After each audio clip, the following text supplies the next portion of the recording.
kababayan, aking taus-pusong pasasalamat sa lahat ng mga Pilipino na sumusuporta at nagmamahal kay dating Pangulong Rodrigo Duterte.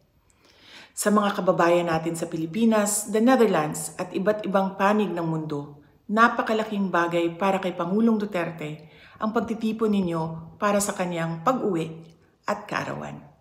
Maraming salamat at napapagaan nito ang mga hamon na hinaharap niya ngayon. Alam din ni Pangulong Duterte na haharapin niya ang ICC na kasama ang lahat ng mga Pilipino sa iba't ibang panig ng mundo, lalo na ang mga kababayan natin sa Pilipinas.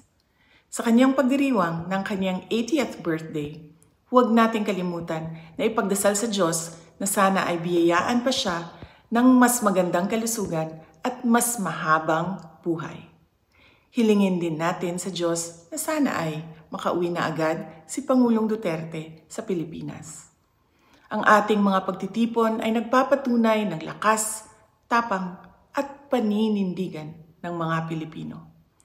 Sana ay magpatuloy din ang inyong suporta at pagmamahal sa ating dating Pangulo hanggang sa darating na halalan ng ating mga senador.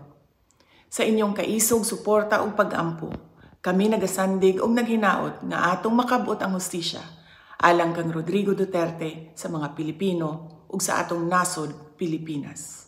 Syukran.